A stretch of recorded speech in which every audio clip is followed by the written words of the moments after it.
Training camp is officially upon us, and it's officially betting season in the NFL landscape. For our second Wager Wednesday, we're going to be checking out some individual props for stars like DK Metcalf, Rashaad Penny, and even Drew Lock. Should you be betting on the Seahawks? Let's take a close look on our latest installment of Locked On Seahawks. You are Locked On Seahawks, your daily Seattle Seahawks podcast. Part of the Locked On Podcast Network, your team every day.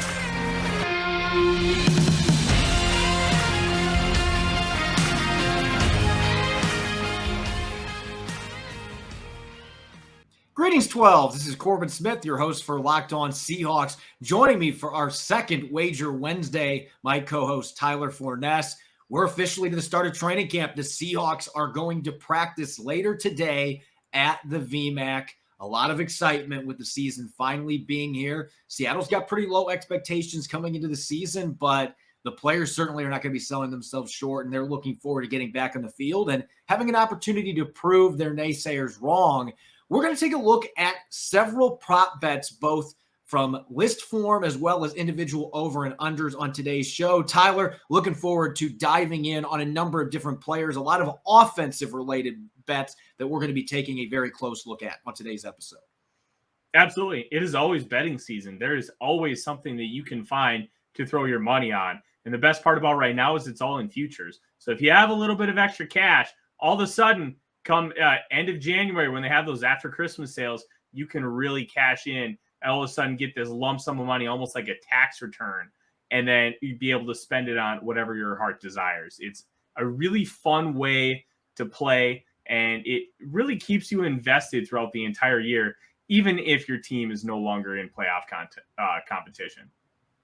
We're going to get to our first props here in a moment, but this bonus episode of Locked On Seahawks is brought to you by betonline.net, your number one source for all your betting needs and sports info. Find all the latest sports developments, league reviews, and news, including the second half of this Major League Baseball season. BetOnline is your continued source for all your sporting and wagering information, including live betting, esports, and scores. And betonline.net remains the best spot for all of your sports scores, podcasts, and news this season. BetOnline.net is the fastest and easiest way to check in on all your favorite sports and events, whether it's MMA, boxing, or golf. Head to their website today or use your mobile device to learn more about the trends in action. BetOnline, where the game starts. All of our numbers today are going to come courtesy of betonline.net. So without further ado, Tyler, let's get to it. And I think these first two we're going to look at are really interesting because it paints a picture on what the sports books believe is going to be the final outcome for the Seahawks at the starting quarterback position. And that is that Drew Lock is the player that is on all of their prop bets. Let's start with most passing yards. And not surprisingly, Drew Lock coming in dead last plus 10,000. But as I just mentioned, this does indicate that the books expect Drew Lock is going to be the starter in week one when the Seahawks play his former team, the Broncos. Absolutely. And it should make some sense that Drew Lock is projected as a starter. There is no upside with Geno Smith. There is still some with Drew Lock. He has all the tools that you want from a quarterback. He's got a powerful arm. He has a quick release. He could be more accurate, and he flashes that accuracy at times. When he's playing against really good defenses, he kind of starts to crumble for one reason or another. I think Drew Lock is going to end up being the starter of the Seahawks. I also think that the odds show that you should not bet on Drew Lock because there is that uncertainty, and when you have two quarterbacks, you have none. There just isn't enough confidence in me to really believe that Drew Lock will start all 17 games. And Pete Carroll, being an older coach, really liking to run the football and play a mistake-free game, won't at some point turn the ball over to Geno Smith and just ask him to run a game manager style of offense. Yeah, as a person that has covered the Seahawks for several years and have followed the team for a couple decades, throughout the Pete Carroll era, the last thing that I would ever bet on, even when Russell Wilson was the quarterback, was the quarterback leading the NFL in passing yards. The volume just isn't going to be there. Now, Russell Wilson has consistently been among league leaders in passing touchdowns, though. And if you have a run game and you have a play-action passing game to work off of it, then whoever the quarterback is going to be this year may have an advantage in that regard. The Seahawks may still score some points. They may still have opportunities to throw passing touchdowns. Nonetheless, not surprisingly, Drew Lock is once again at the bottom of the most passing touchdown prop bet as well at plus 10,000.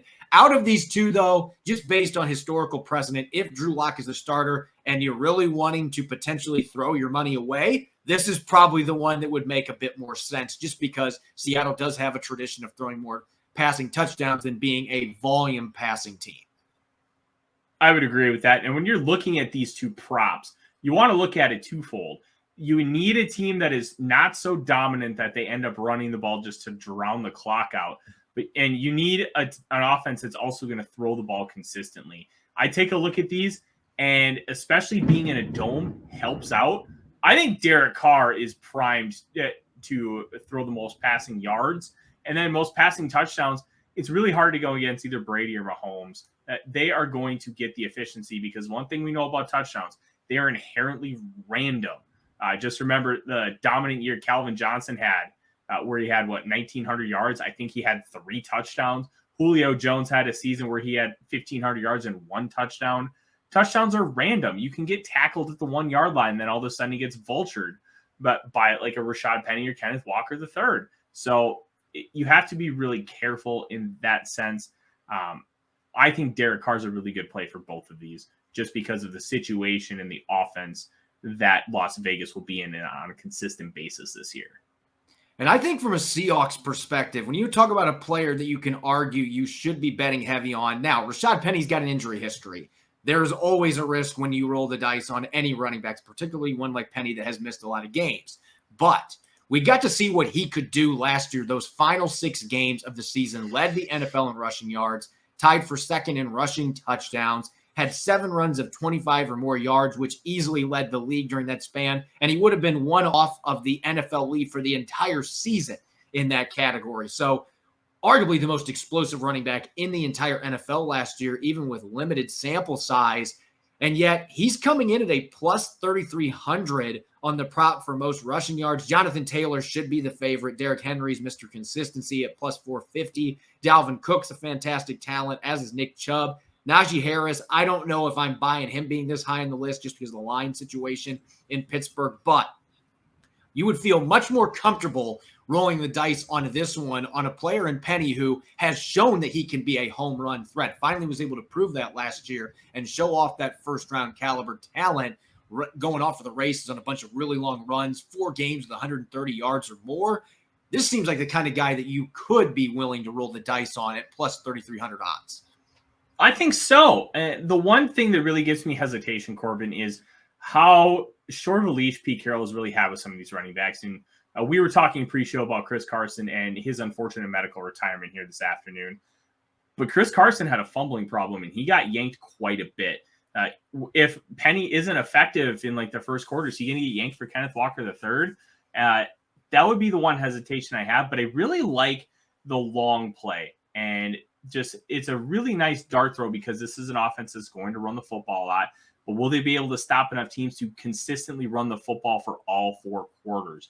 That's one thing that's going to give me a cause for concern. Penny's a good value bet here. When it comes to most rushing yards, I really like to look who's going to be a bell cow. Who's the guy? Because there are very few of those left.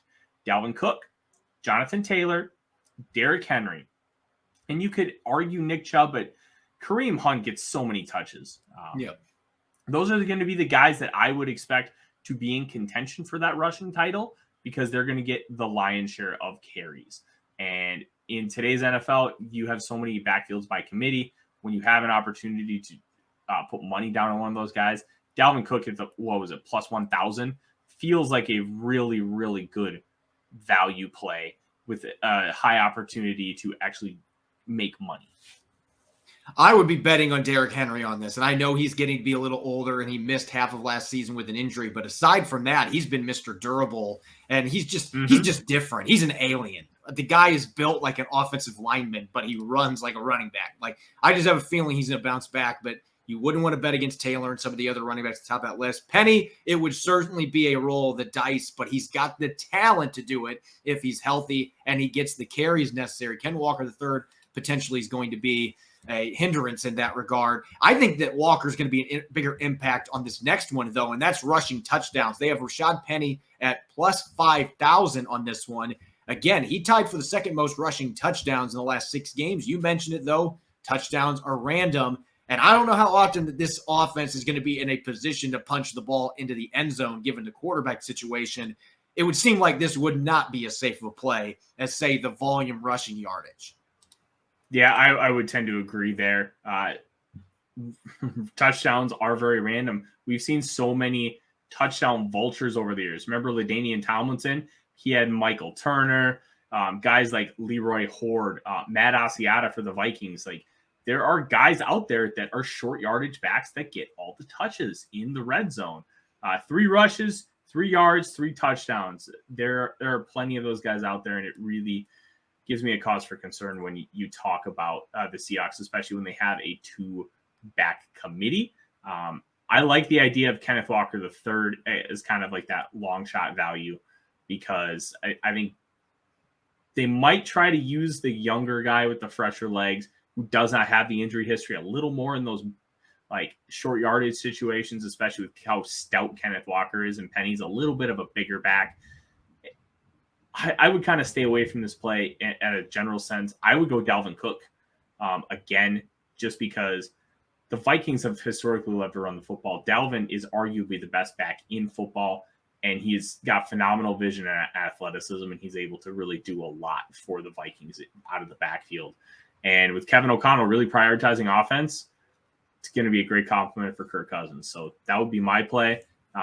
Walker's an interesting dart throw, and I wouldn't recommend putting some money on it, but if you just want to mess around and you love the Seahawks and you want to bet on them, that's a good one to do.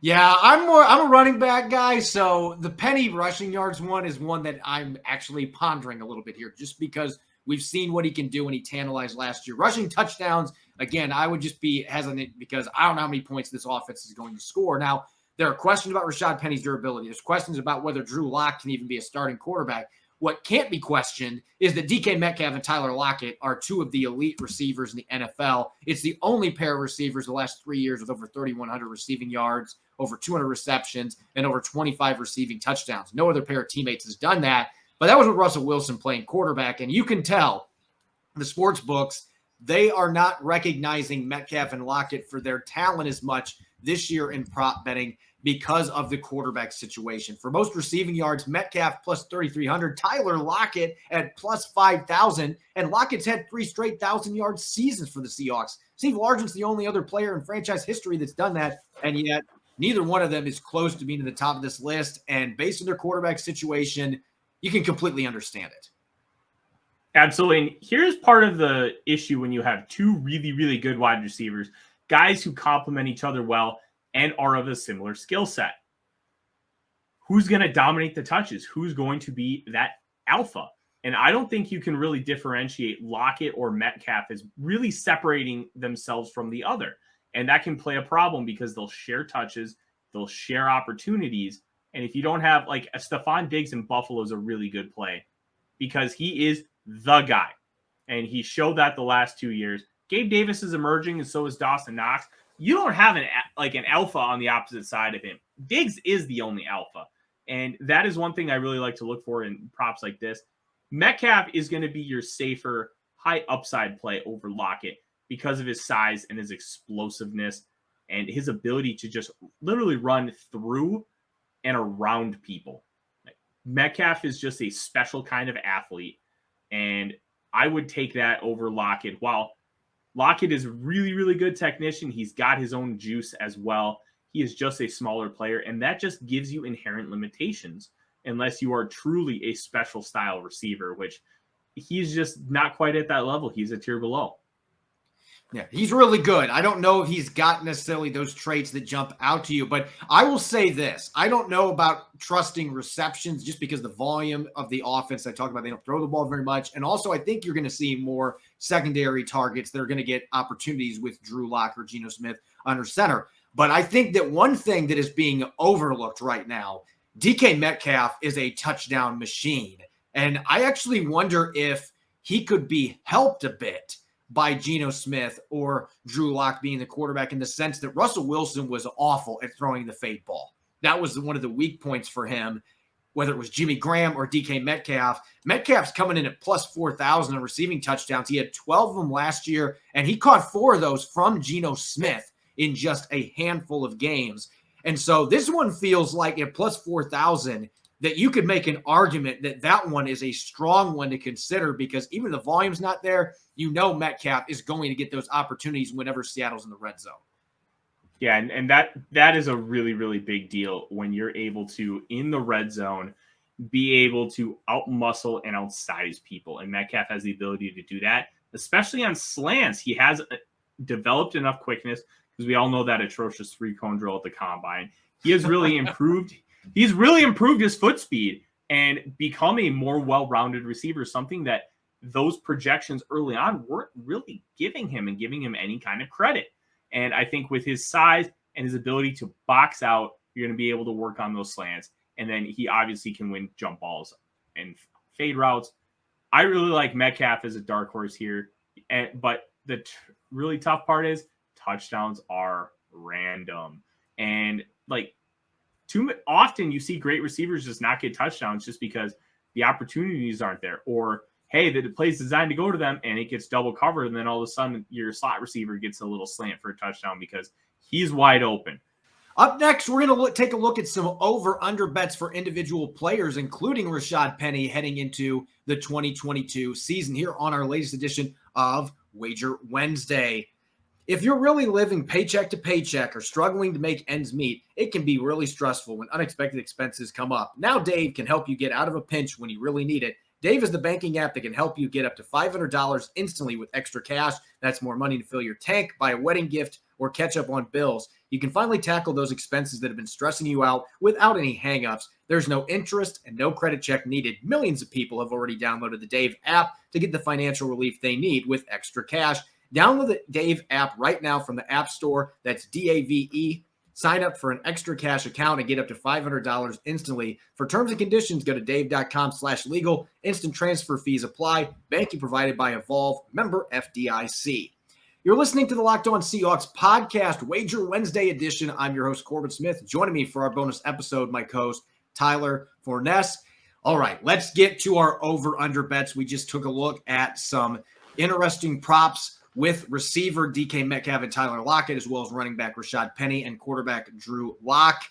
Let's start off back in the backfield with our over-under. And we've looked at Penny. We already discussed him a little bit, coming off that scintillating finish to the 2021 season. And now he is the bell cow with Chris Carson being forced to retire. And we got a couple bets here. And before we get started, I just want you to explain to our listeners, they may be doing a double take here, looking at the odds and seeing negative 115 for both over and under. Why would sportsbooks do that with these over-under bets? So the reason why they do this is, one, they're a long-term play, and they can be really difficult to predict. And it's a way for the sportsbooks to curb losses, because let's say Penny all of a sudden has a bell cow year and he rushes for over 1,000 yards, you can lose a lot of money, and you can lose a lot of money on a lot of props. And the better themselves are still going to be making a good amount of money with only having to bet $115 to win 100. It's just a good way for the sports books to kind of curb potential losses. Yeah, and I think you look at that particular one, over 700.5 yards. Penny's only done that one time in his first 4 years, and it's been because of injuries early on in his career, Chris Carson being the bell cow. So it seems like a riskier play, but I would think this next one would make a lot more sense, because Rashaad Penny had 6 touchdowns in the final 6 games last year. And for BetOnline's over-under prop, over 5, negative 115, under 5, negative 115, it feels like if Penny can just stay healthy, that 5 touchdowns should be pretty easy to hit in 2022, especially with them probably leaning more in the run game. I would agree. I would also consider under here because of multiple things. And we've talked about how touchdowns are inherently random. And you also have Kenneth Walker III, who you drafted at 41. You drafted him to play him, not to sit him all season. He's going to get a lot of run. Plus, how many of those touchdowns are going to be through the air? And kind of to pair with that, this Seahawks offense is not exactly projected to be a barn burner. So let's say you average 2 touchdowns a game, all right, on the offensive side of the football. You average 2 touchdowns a game. How many of those are going to go to Rashaad Penny? And you're going to have to differentiate. You're probably going to throw at least 20 touchdown passes. So then you only have 34 total touchdowns. So 14 are coming from other outlets. Let's say you get 2 from defense and special teams. So then you're down to 12. Your quarterback's probably going to get 2 of them. And then you have 10 to go between Rashaad Penny, Kenneth Walker, DJ Dallas, Travis Homer. And then if you get a rushing touchdown from Tyler Lockett, that brings you down to 9 right there. So you have 9 touchdowns to go between those guys. And are we really going to see 5 from Rashaad Penny? That's where I really look at it and be like, okay, maybe we need to take a step back. There's a reason why these props are as difficult as they are sometimes. I would feel a lot more comfortable if there was a half here. And I think that's why Vegas has it set the way it is. I would bet under because I would bet on Rashaad Penny getting hurt and missing time, which he has done all 4 years of his career thus far.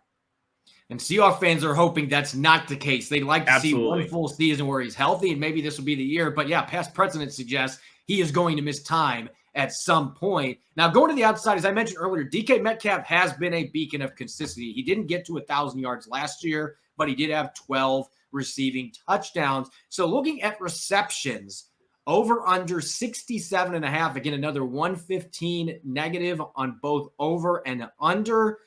I would think if Russell Wilson was still the quarterback that you're thinking over on this one. But again, you got to wonder how many completions are going to go his way with the quarterbacks that are on Seattle's roster currently. Well, considering DK Metcalf was the top option the last 2 years, he had 83 and 75, easily clearing that 67.5 mark. And even in his rookie year, where he had a little bit of a slower start and really tried to develop that chemistry with Russell Wilson, and he was much more of a one-trick pony then, he still had 58 for 900. I would go over here because even though you're going to have struggles with Drew Lock as your quarterback and you're going to potentially have issues throwing the football down the field, when you have a receiver like DK Metcalf, you can do different things. And this is where we talk about the difference between Metcalf and Lockett. Metcalf is a bigger body who can be physical, who can out-muscle people both in the air and with boxing out and giving the quarterback more space to throw the football. I believe that Metcalf is going to be the one that you're going to want to go over here with receptions just because it's going to be inherently easier to get him the football or at least give him opportunities to catch it.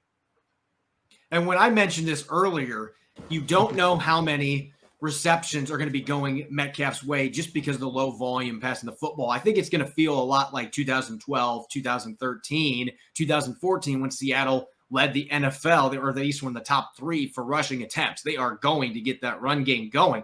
But the touchdown standpoint, even with, as you've mentioned, touchdowns being random, DK Metcalf has been a monster when it comes to putting points to the board. And that connection you already had with Geno Smith, maybe Drew Lock wins the job, and he's shown he can get the ball to his big play receivers.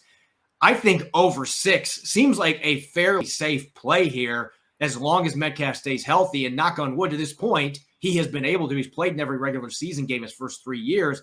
You have to figure if Metcalf is on the field with his elite size and his ability to high point the football and already being a red zone weapon, that over 6 would be a pretty easy hurdle for him to get past regardless of who's playing quarterback. And I think we can look at past precedent here, Corbin. 7, 10, and 12. We were a total of 29 touchdowns over the course of his first 3 years.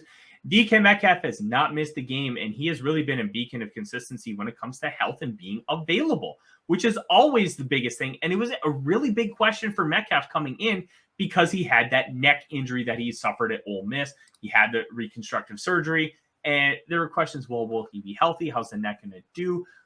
There's been no issue since he came into the league, which has been fantastic for the Seattle Seahawks. I would go over here too, because even though touchdowns are random and you have like Drew Lock as your quarterback, he's going to get red zone targets. He's going to get him on fades. He's going to get him on like crossers, picks, slants. They're going to try and get DK Metcalf the football in the red zone. And that in itself is inherently valuable. I think over here is a smart play. He's probably going to end up with 8 or 9 touchdowns, even with a lower volume passing offense, because the defense is going to be able to stop people like they have in years past. When the defense can't stop people, you have to figure out how to move the football, move it quick. Easiest way to do that is the passing game. DK Metcalf, I would go over on both of his props. Yeah, I agree with you. I think both of them would be fairly safe, but I definitely think that the touchdown one would be, given Metcalf's track record. He's gotten past 6 all 3 of his seasons. Now we're going to shift gears here to a player we haven't talked about yet, and I mentioned this earlier, something that would make me hesitate a little bit, at least when you're looking at receptions and receiving yards for Metcalf and Lockett. I expect there are going to be other receivers that get more touches than they got with Russell Wilson under center, with different quarterbacks, particularly with Geno Smith and Drew Lock, I think using the middle of the field more. Noah Fant seems like a player that's going to benefit a lot from the presence of a different quarterback in Denver, especially if Lock's playing, because those two already have a really good rapport from their time with the Broncos. And looking at receptions, Fant, they're setting his over-under at 58.5, and we've got a negative 150 on this one for both over and under. You consider his track record. He's had over 600 receiving yards each of the last couple seasons. Touchdowns have not been something that he's scored a lot of, but he's consistently got touches.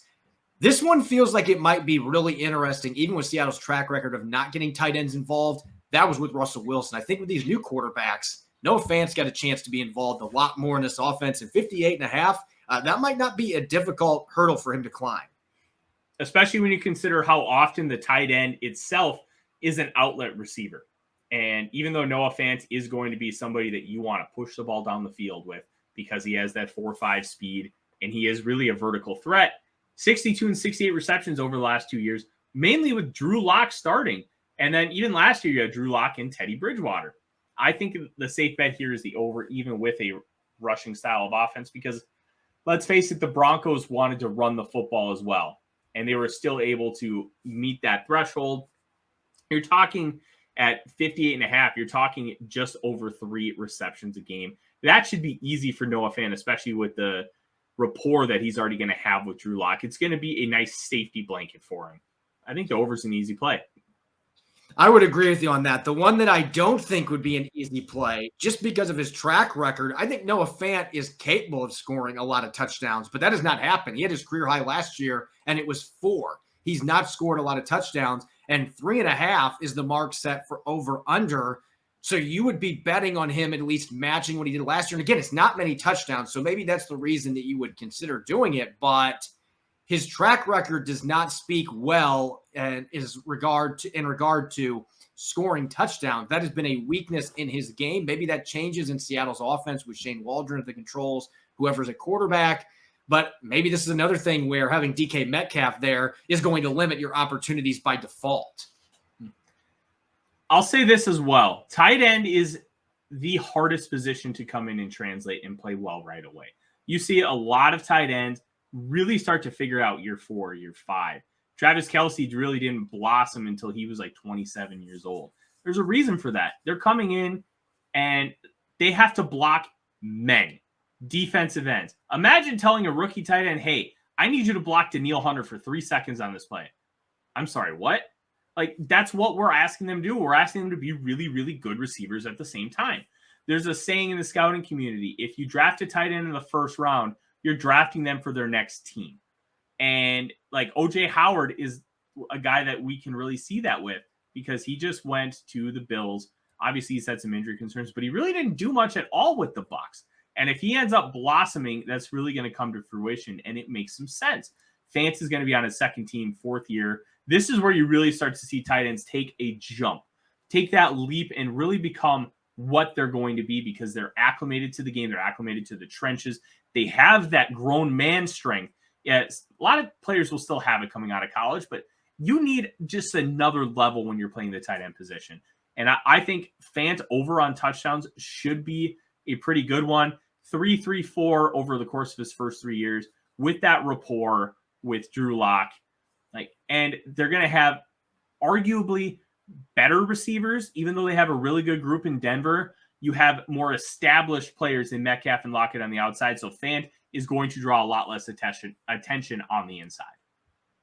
Yeah, you make some very good points there. And obviously, if everything comes together, 4 touchdowns is not that many for a tight end to score. It's just been an area that he has not put big production up in his first 3 seasons. And some of it might have been that learning curve the tight ends have come to the league, especially one like him that was lighter, not known for his blocking, and yet he was being asked to do that in Denver. There are a lot of growing pains when you come into the league at that position. Now, real quick, this has been an all offensive episode. Our listeners are probably wondering, where are defensive ones? Well, BetOnline had very few defensive players from the Seahawks that were in any of their prop bets, but there was one in particular, Mr. Underrated himself at free safety, Quandre Diggs. He's the only player in the NFL the last 5 seasons that's had at least 3 interceptions. In all of those seasons, he's had 5 each of the past 2 seasons to lead the Seahawks. And so looking at his over-under, they've set it at 3.5 interceptions. This is a lot like touchdowns. Interceptions can vary a lot year to year. Some of it depends on how much quarterbacks are targeting the defender being talked about here. And free safeties, it can especially be that way. If teams aren't testing you downfield, there might not be near as many chances to make plays. And yet, this feels like one, Tyler, that just looking at Quandre Diggs' track record and the ball skills that he has, and he's going to be playing all over the formation in this new defense. They're going to be moving him around. He might play some in the slot. He might get some in the box.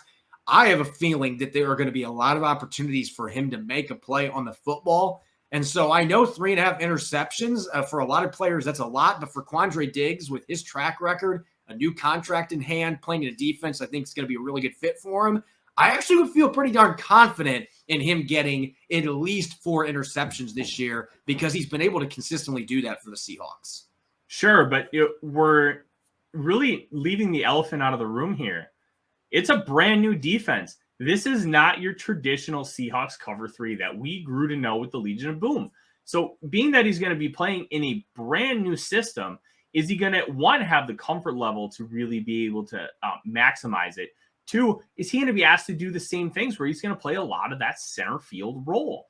And I have a lot of questions about that and how he's really going to translate with this new scheme. I would go under because interceptions are more difficult now than ever to come by. And because he's playing in a new system, that just leaves too many variables that I really can't account for. I would go under here. And even if he gets 3, he still has to get 4 in order for the over to hit. Yeah, that makes some sense. But I just think when you consider the fact he played in a very similar defense to this one earlier in his career in Detroit, and he already mentioned, I feel pretty darn good with the defense, and they're not completely reinventing the wheel either. Clint Hurt is from in-house, so they're going to still be making a lot of the same calls. They played a lot of 2-deep coverage last year, and Diggs still ended up with 5 interceptions. I guess I don't have the reservations that you do about system fit or his comfort level. And he's a veteran. He's been through multiple defenses. So I guess this is one of them that you and I can disagree. If I was betting on this one, I actually would go over 3.5 just because I have great respect for the player. He's consistently been able to get interceptions. Yeah. And I just have a feeling he's going to be able to. But you make some valid points as well. And interceptions, again, it's something that's very hard year to year to project, especially now where picks are harder and harder to come by with the way that offenses are constructed. As always, you can follow me on Twitter at Corbin Smith NFL. You can follow Tyler at The Real Forno. Again, that's The Real Forno. You can check out Locked On Seahawks on Apple Podcasts, Google Podcasts, Spotify, and streaming 5 days a week on YouTube. Coming up on Thursday, going to be breaking down Seattle's first training camp practice set to happen here in a few hours from now at the VMAC. Going to be sharing some observations, some takeaways from that first practice. You won't want to miss it. Thanks for listening in. Enjoy the rest of your Wednesday. Go Hawks.